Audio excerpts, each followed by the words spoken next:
you're just joining us, this is Journalist Hangout on Sunday, and this is just the second half. I still have Mayor Akipwelu and Babajide Kolade Otutoju in the studio. Like new wine in new wine skins, the new governors in Northwest are advocating fresh perspective to tackling the insecurity in the zone. Troubling insecurity in the zone, beg your pardon. The governor, Dikko Umaru Radda of Katsina State, led his Northwest counterparts to a meeting with President Bola Tinubu at the presidential villa in Abuja to discuss issues bordering on security and agriculture, among others. Governor Radda, who is the chairman of the Northwest Governors Forum, through a statement from his chief press secretary, Ibrahim Mohammed, stated that security must be enhanced for the zone to maintain its prowess in agriculture. This is very strategic because under the watch of Muhammadu Buhari, his home states, I think 4 or 5 years, in that 8 years of reign, his home state was in trouble with bandits, a lot of the insecurity across, Katsina State. I thought it's meant to be a kind of advantage that, oh, if the commander-in-chief is from this state, oh, he's going to deploy more and everything. But his own style is quite different. But I didn't think the Right Honorable Aminu Bello Masari actually enjoyed his time because of this insecurity. We also former Governor Masari bursting into tears and crying in public after those school children, government secondary school, government science secondary school, Ankara, were arrested by, were abducted by a combination of Shekau and bandits. So this problem is still very much there. Katsina, Zamfara, Kaduna, because all of those states are linked together. They are the states that are suffering the most from this problem. Zamfara is the headquarters of banditry in our country. All the big bandit leaders, they are,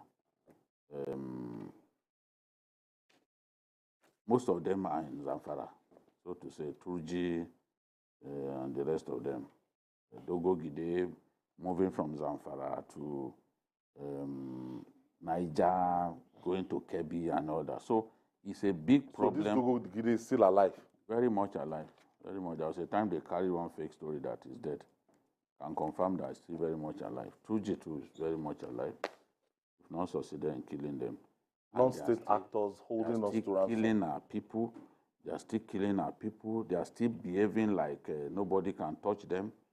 They move around. Some even see them even on Jumat days. The people that they killed in Kaduna, in Sokoto, it was because they refused to pay the levies that within the country. Yes, they refused to pay levy and they wasted people. Even the families of the victims wanted to retrieve their dead people from the forest. They chased them back. Can you imagine that wickedness? No one wants to hear that, oh, my brother is dead, he has an unmarked grave. You want to be able to even pay your last respect to that person. They deny them access to the forest where those guys are. So I'm not surprised that the new governor of Katsina State, Dikko Radda, led his colleagues because he's the chairman of the Northern Governors Forum. And this problem is entrenched in the Northwest. Out of the 7 states of the Northwest, it's only Kano and to a large extent Jigawa that is not suffering from banditry. And a lot of our people are being... But why is that so? A lot of our people... Why is Kano seems to be... Kano, despite the population, it doesn't have the landmass that those states have. Okay. So the forests that link those states together, the Rugu forest that link those states together, Kano does not have, it does not pass through the state. Oh, okay. So what the bandits, because they understand the area, they can move from this forest, linking this one, linking that one. But it's not like that with them. So most of the states of the old northwestern states, you know, the old northwestern was very big. Big, yeah. Going all the way to Kebbi. So they can link their forest, linking them. And it's this forest that are providing refuge to these guys. The raid are people, they run into the forest, they go and hide. So Kano is lucky because of that. They have their own Falgore forest, but Falgore forest is no longer dangerous like before. That's on the road to Jos.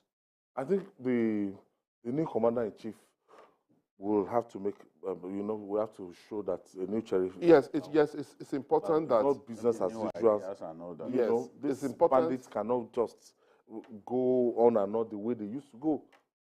It's important that the president must use the same energy that is used to tackling economy to do insecurity, because those are the twin problems that we have. Economy because and if you don't have security, economy cannot thrive. And I think that governor said it. Yes, said it. And I think that the best way to go about it is to do things differently. You cannot continue to do something, do it the same way, and expect a different result. So now that he's new, he has the privilege of wanting to try something new. And he must be able to, he has had a meeting with the service chiefs, but I think there is need for them to come up with a new security architecture that would change things, because the insecurity that we experienced under the last regime is still there, and it's affecting agriculture. And without insecurity, like, we cannot do much. Without security, you cannot do much. And the insecurity is causing a lot of problems. So I think the president must tell his service chiefs to bring a new idea, to bring new ideas and new way of doing things. The old way will not suffice. That's given.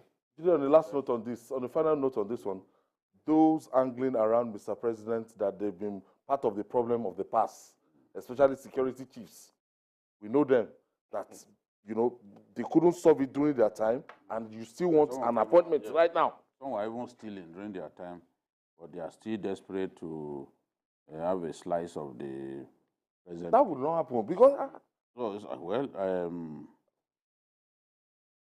I think the commander-in-chief knows what to do.